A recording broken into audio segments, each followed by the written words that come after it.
This is the shocking true story of a serial murderer who hunted in Alaska's farthest reaches and sent his victims out into the woods to hunt them like the prey he saw them as.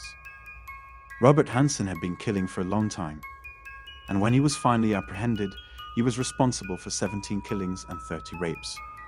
The mainstream media gives many serial killers nicknames, and Robert Hansen was no exception. By the 1970s, he was known as the Butcher Baker, and his criminal habits, which leaned more toward arson and theft, had taken a dramatic turn toward murder. Welcome to Yarrow Crime. Today, we will be talking about Robert Hansen and the horrifying crimes he committed. Before we continue, please don't forget to like, share, and subscribe to stay up to date with our latest videos. The murders were terrible and premeditated. Robert Hansen began his killing spree in the 1970s, and he discovered the ideal setting in which to both hunt and disappear. The Trans-Alaska Pipeline, which spanned 800 miles from the North Slope to Valdez, gave the state a much-needed economic boost in 1974. It drew people from many walks of life, such as construction workers and even sex workers. During his confession, Robert Hansen told officials that his favorite targets were dancers, strippers, and sex workers. After abducting them, he would either rape them and release them with a warning or fly them out into the woods in his personal, private jet, where he would hunt them for sport. When the women vanished, it was presumed they had just left town. Robert Hansen's early life. Robert Hansen's early life played a major role in shaping how he viewed and treated women. Growing up, Robert Hansen was made to believe that men were in charge and women were weak. Hansen was born in 1939 to a father who forced him to work long hours at the family bakery while subjecting him to ridicule and mockery, and a mother who was compliant in the harsh treatment of her son. By the time he was a teenager, he had matured into a socially awkward and introverted young man who was brutally criticized, this time by his classmates, for his stammer and his appearance. The bullying Hansen experienced as a child developed in him a deep hatred for women. According to a prosecutor named Frank Rothschild, the people who made fun of him the most, who got to him, were young girls. As a result, the attitude he developed about the female sex arose from those encounters. This rage that developed in adulthood arose from those childhood experiences. Even after his graduation and a brief time in the army, the hatred continued. When he left the service and went home, he decided it was time for payback. Criminal acts. Robert Hansen's first contact with a sex worker occurred while he was in the military, and it was there that he liked exerting power over the women he was with. They claimed that control became a dominating issue in his life, and that his military experiences gave him the strength to burn down his previous school's bus garage in vengeance for the humiliations he had undergone there. He was sentenced to 3 years in a state reformatory for that incident, and after he was released, he continued to commit crimes. Even though he continued to work at his parents' bakery, he was also frequently arrested for theft. His chances were dwindling, so he decided to take his new bride and head to the vast wilderness of Alaska. It was there that he attempted his first kidnapping, which did not go as planned. His victim, Susie Hepburn, managed to flee and report the attack. Surprisingly, Hansen was sentenced to attend court-mandated rehabilitation, and he would attack and rape another lady only a month later. Robert Hansen also briefly imprisoned Barbara Fields, and when he let her go, she went to authorities as well. But this time with a gruesome story. A body had been discovered in the same spot Hansen had taken her to. Strangely, Hansen was once again only sentenced to therapy. Why did Robert Hansen start killing? Robert Hansen eventually moved to the streets of Anchorage to hunt for a specific type of person. In his view, he categorized them as bad girls. When he grabbed someone up, one of two things would happen. If they were cooperative, did what he said, and played into his domination fantasy, he would rape them and let them go. Anyone who resisted would be carried into his plane, flown to a remote wilderness, released, and then hunted in a hunt and prey game that would end in their deaths. According to the Anchorage Daily News, after his arrest in connection with the murders, he said that his first victim was merely by chance. He killed her when she tried to flee, and it was part of a larger plot for Hansen and his victims.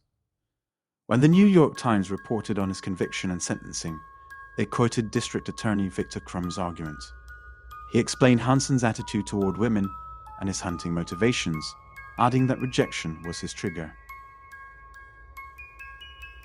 He liked and respected women who, in his opinion, were good, but those who became his victims. He considered them inferior, so it was all right to kill them. His first victim was never identified. Robert Hansen's first victim remains unidentified, and her remains were recovered on July 17, 1980, just outside the village of the Klutner. They call her Jane Doe, but because of the location of her remains, law enforcement dubbed her Klutnahani. Some of the information about the corpse could only be guessed because she was murdered at least a year before her bones were discovered. Her age was estimated to be between 16 and 25, her height to be around 5 feet, and she was said to be of Native American heritage.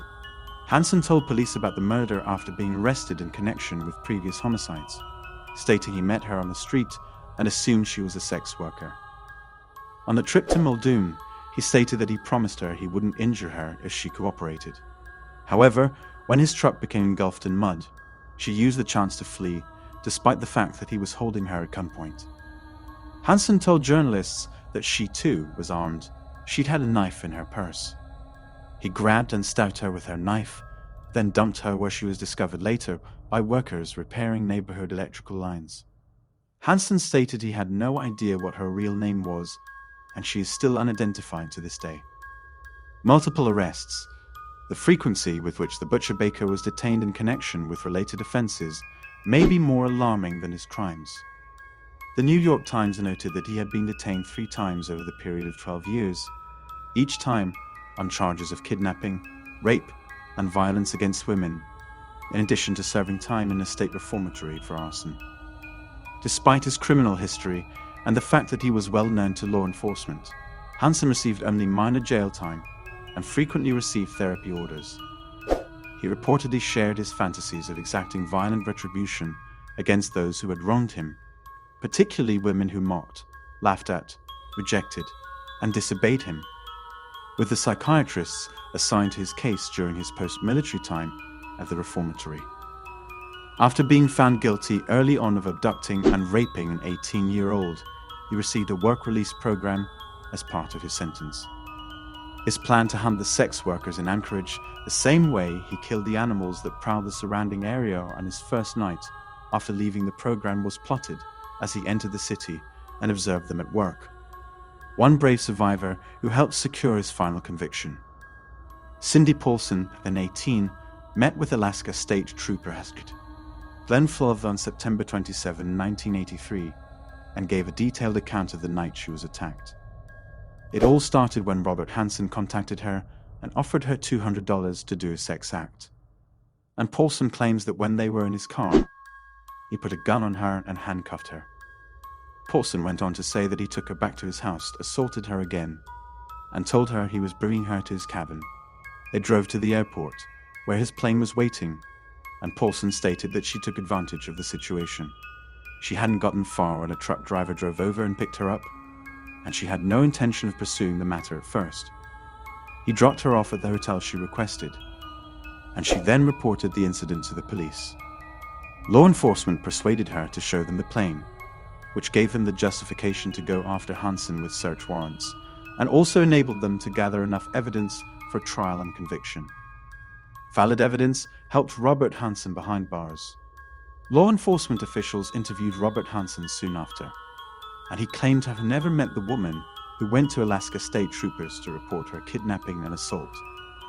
But as his alibi crumbled, the search warrant and subsequent investigation into Hansen's residence yielded some compelling evidence.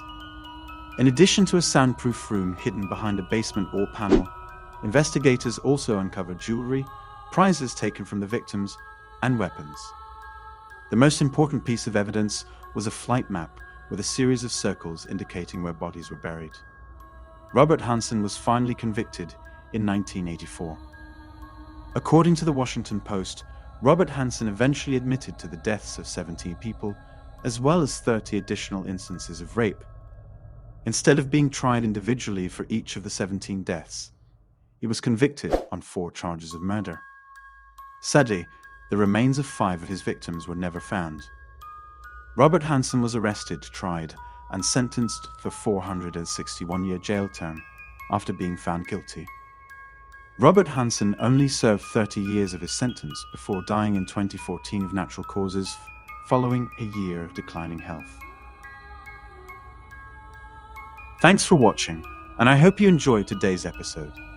Let us know what you think about the case in the comments, and please do not forget to like and subscribe for more videos just like this. See you in the next video.